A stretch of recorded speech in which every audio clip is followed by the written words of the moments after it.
Okay, you're still watching Today with John and Helen live on Plus TV Africa, and I'm so excited because we're still celebrating our men. Now, do you know that right now, far away in Kebbi State, at the Emir's Palace in Agungu, 100 young girls, female orphans, are being given out in marriage? Yes, this arrangement is in fulfillment of both his religious obligations and sympathy to female children in his constituency who have lost their parents, so says the benefactor, Honorable Sani Yakubu Noma, a member of the House of Representative who represents, of course, Arugungu and Augi at the National Assembly. Now, this is the 21st century, John, and mass marriages of young girls arranged by an educated man, in quote, seem to be in vogue. What can I say, Helen? No comment. Are these marriages a byproduct of love and affection, or what? You know, that is politics to a large extent, if you ask me. Well, to one of our main concerns today, navigating politics in the workplace. Let's meet the expert in the field. I'd rather do that. Okay, you bypassed that issue. I did. Heavy, no comment. Heavy on my chest, heavy no on my mind. But no I'll let you go. Yes. I'll let you go. Now, our first guest is Mobayonle Osomo. She's a certified human resource professional with over 20 years of cognitive experience in human resource management, business management, and analytics. She's an executive member, Chartered Institute of Personal Management, Nigeria, and lead consultant at Ari Atlas Limited. Ari Atlas Limited is a business consulting firm with focus on strategy, HR, and operations consulting. Now, you are welcome to the conversation on Today with John and Helen. Thank you. Mobayonle, awesome name. Yeah, thank you. So we're filled with a lot of joy. With a lot of joy, I'm not sure I've heard it anywhere else. Very, very unique name. Welcome to the show. Yeah, thank you for having me. Well, there's politics everywhere, so good you could join us in our quest to understand specifically the politics in the workplace. And that's why Mobayonle is here with us today.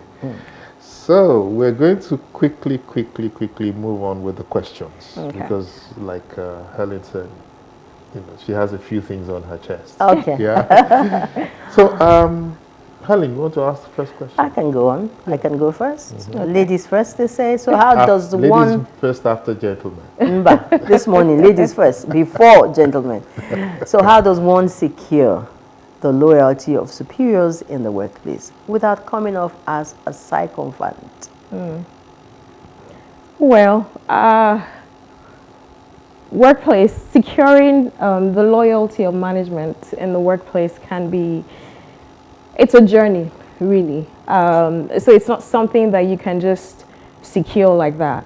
You gradually build it.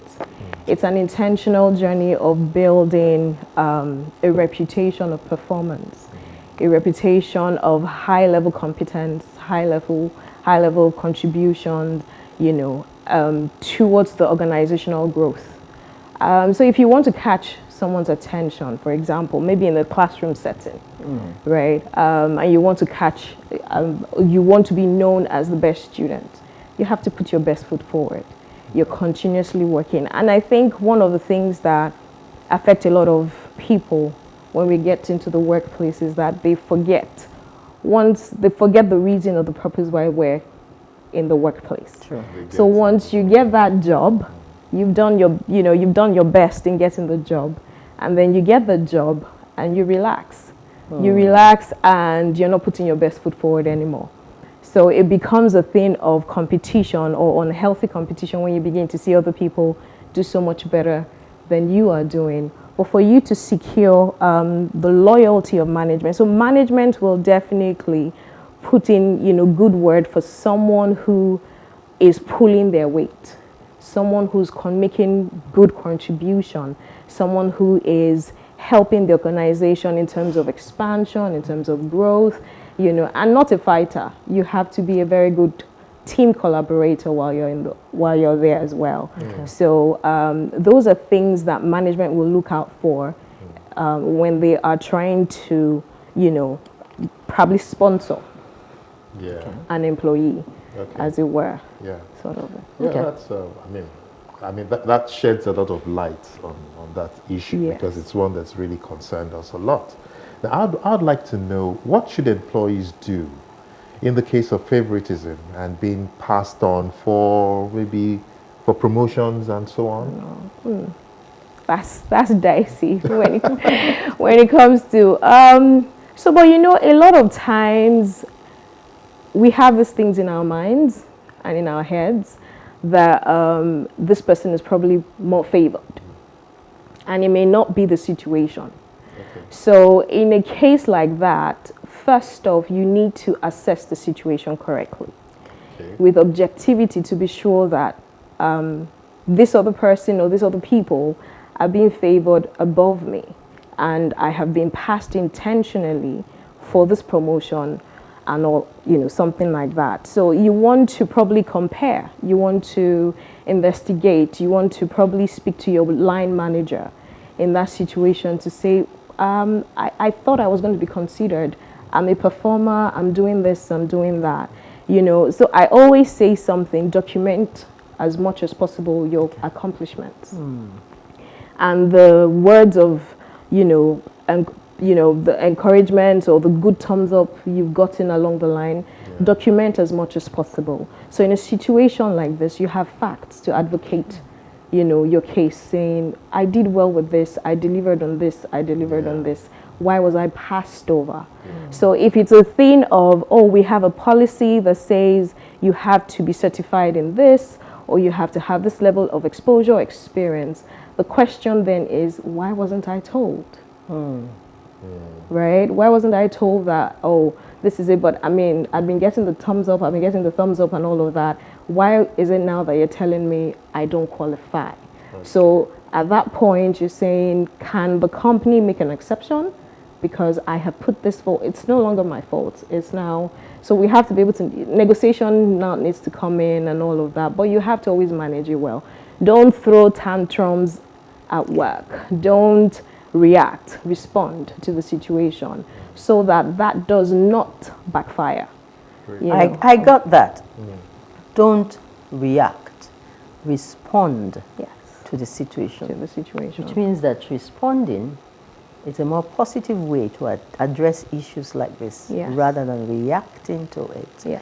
Okay, so we hear that the workplace politics can become very toxic and diabolical sometimes.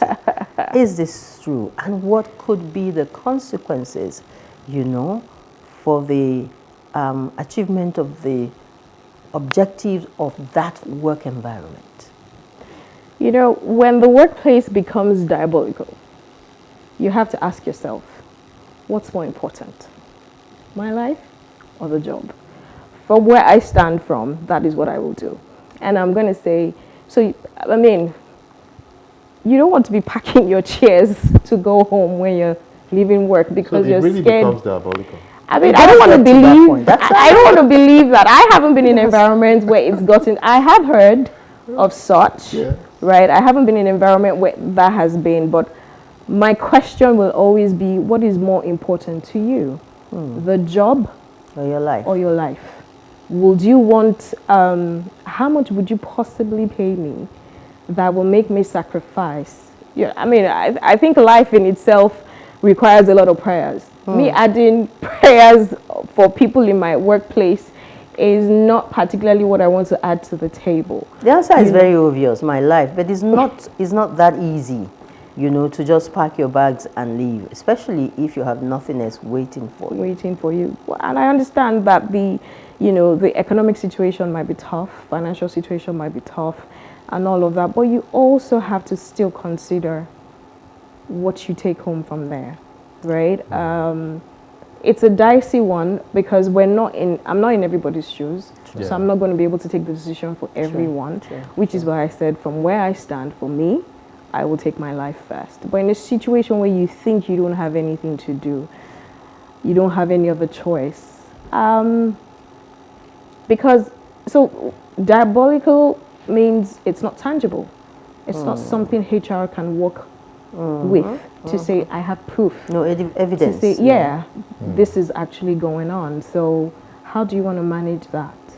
You know, you can only speculate and say, I feel like this person is doing this, or and you're accusing people right out. So it's a really big deal for you to, so you want to carefully manage that and see how you want to deal with that. So it's going to be a personal decision, really. I think that's a topic on its own. On its own, exactly. Because, a lot of people would believe it or think it's real, while so many of us are still like, what, really? Does this happen? Yeah. You know? I guess it's reality for some other person's, you know, world. So we should allow, allow that. In that case, I'll just say probably try to be more creative in terms of what else can I do aside this job, and start looking for an exit plan, really, as much as you can. Yeah, but maybe we should now look at career goals, you know, setting your career goals. You know, how important is it in avoiding maybe getting a career? You know, how important is career goal setting? I think it's very important. And when do you start? Well, so career goal setting is very important. There's no particular time to start, because sometimes you don't know what you want, right? Earlier on, and then later on it begins to get clearer. Probably by the time you get into your first job or second job, you're like, okay, I think this is what I want to major in. But the moment you begin to know, okay, this is what I want to do, then you should have a goal for yourself. So in life, even though it's not clear, you should have a goal for yourself of what you want to be in life. So that gives you clarity, it gives you focus. It makes you know what I want to work towards, right? And you're not distracted. So I'm on this path and my colleague is being promoted to do this. Oh, wow, nice. But you know this is your path. So you don't get distracted because somebody else has gone to do this. You focus on what you have. And like that, you know how you want to plan your journey. What types of trainings you want to take, what type of courses, what type of extra, you know, things you want to get into, and all of that. So goals in general, or objectives in general, is very, very important. And when it comes to your profession or to your career, it guides you towards, it's not only your short-term achievements, but your long-term achievements. But you see, as a boy, as a young boy, I always wanted to be a diplomat. Oh, interesting. And then circumstances moved me into communication. So what's the role of circumstances, I mean, your environment, in all of this, setting your career goals? I mean, so it's there. We can't ignore it, right? I mean, I've had people who, there was a lady we employed at some point who had gone into medical school. So she had done her first degree in medicine, gone to medical school, but she wanted accounting. Of course, her father had a fit over the fact that she left, you know, medicine to come into accounting. So what am I trying to say? I'm just trying to say that there are times that we have ideas and dreams, you know, and circumstances or situations or passion sometimes lets us, takes us away from the path that we are. But there's no waste. That's one thing I know. So you may have started out on another path and you've ended up in another path. So I'm a business consultant today. I didn't set out 20 years ago to say, oh, I'm going to be a business consultant. But with my experience over the years, connecting the dots and everything, it took me on a journey, right?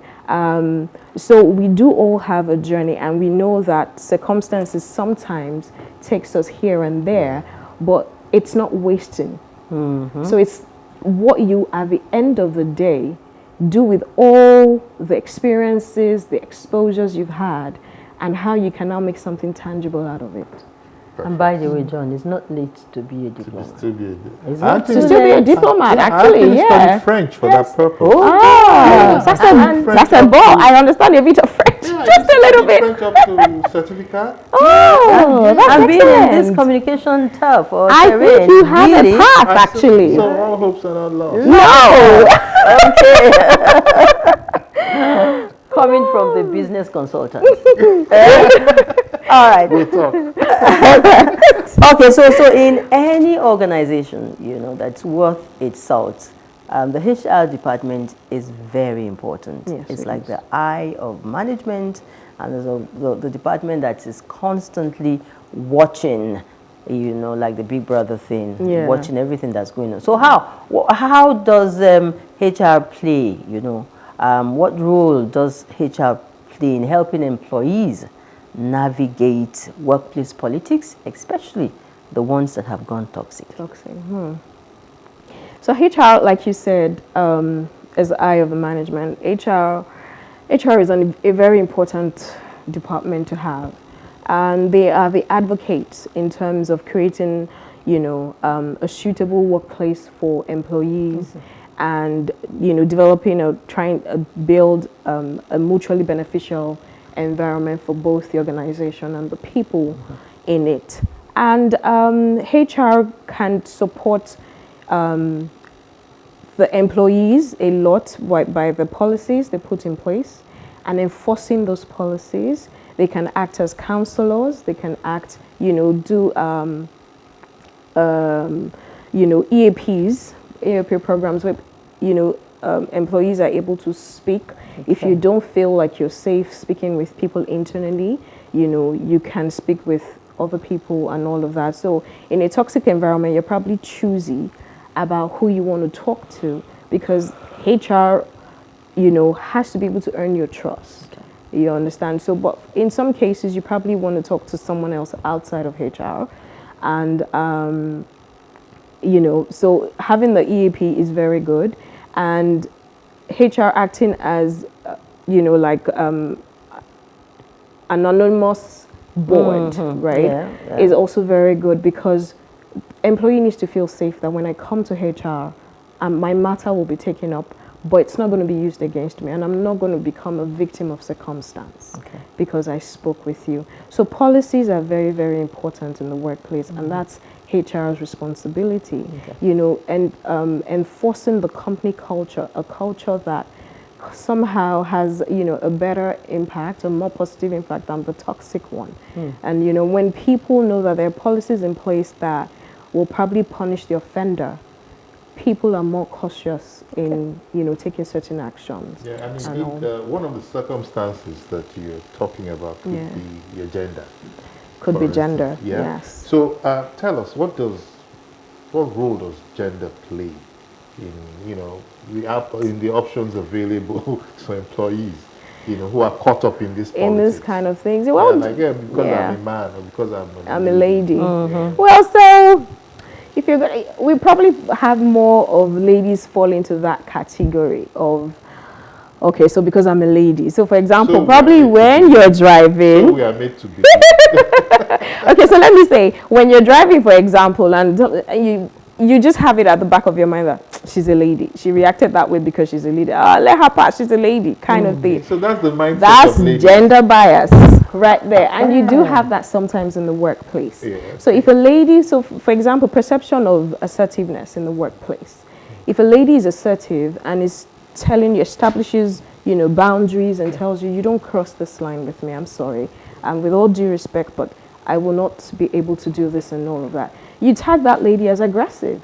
But whereas when a man says, no, you can't do this, or may not even be as polite as that, he's tagged as a confident man, so you have that bias, you have that, and sometimes you have associations or mentoring, programs in workplace for women, and the men, are not included. So sometimes it can actually go either ways, in terms of gender and all of that. But I think the ladies have it harder or more difficult.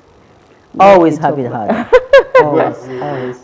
That's debatable. Always It's have it debatable. harder. I say that because, so if you're my superior and you're trying to get intimate, right? For a guy, you won't do that.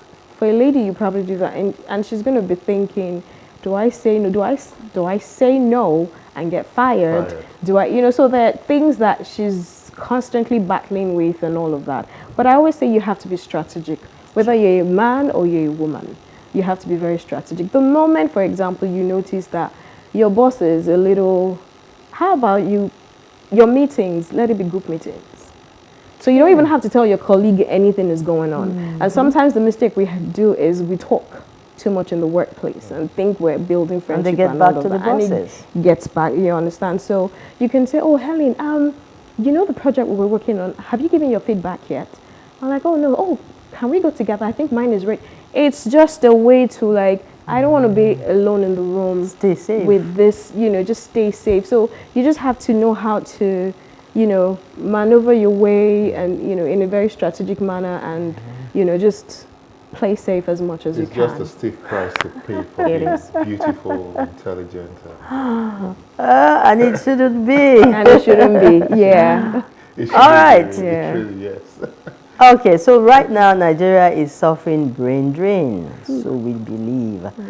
So also are all the businesses. Now, what structure must businesses put in place, to curb this loss? So much. So I think this is, so it's going on everywhere, the brain drain is going on everywhere. And for businesses, so organizations can't exist alone. Yeah. We know that we need people to execute, to interpret our visions and our dreams. So we know we need people. So we have to think outside the box.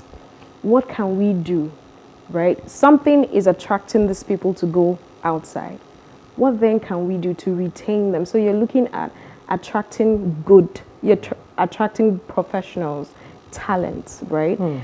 You attract them and you have to also retain them. So you have to look at your whole recruitment process and what are you going to give them to make them stay with you. So you're looking at your compensation packages.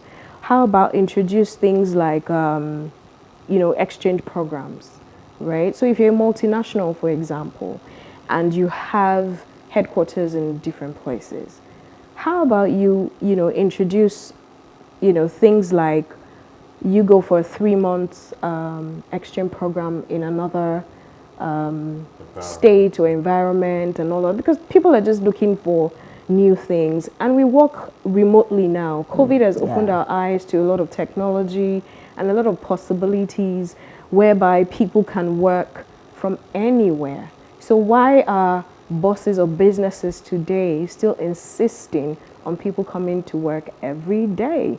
So you want to keep this talent, but you know that if you continue to say 9 to 5, you're going to lose them, right? So how about introduce hybrid, introduce remote, and all of that, do shifts and pay well. Now, you know that you can sit at home and earn in dollars by working with another organization. So introduce, compensation packages and good perks. Okay. Yeah. Final word with her? We're almost. I would have talked about, cross-pollination, because this brain drain thing, even from the United States or other countries, you still have brains draining to other places. Yes. But we won't delve into that right now. Because we're running out of time. Yeah. All right. So my final question is, every human being is a political animal, we assume. So we're talking about politics in the workplace at this moment. Is it the same thing like the politics we experience? Is there a difference? And politics generally, it's not different. It's how we play it that is different.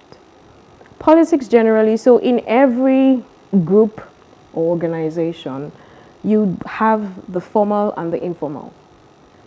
The politics, organizational politics or group politics, is not really about the formal that you see. It's the informal. It's the things written in between the lines that people cannot see or read. It's your relationship, you building a social capital, you building a network of relationships, and how you manage it. You understand your level of expertise and competence, how you make it work for you in the environment that you are. So relationships. Yes, exactly. And that is what human relationship is all about. Is all about. Okay. So the workplace is a real theater where the gladiators all assemble. Yeah. For many who are not prepared, it's regrets all the way. So, I want to say thank you so much for putting these much needed tools in our hands and for coming. Thank you for having Indeed, me. many have been so deflated, you know, having been submerged in the politics of the workplace. A Yeah. lot of people have been hurt. And with the insight from our first guest, you, of course, thank you so much. Thank you so much Thank for you. having me. I'm glad to have been of help. Okay. All That right. was navigating politics in the workplace. We shall take a breather here. And when we return, it will be time to turn the heat on Victor Udo in what I envisage will equal a masterclass as we dissect our next topic. Stick around, there's so much to gain. See you in a bit.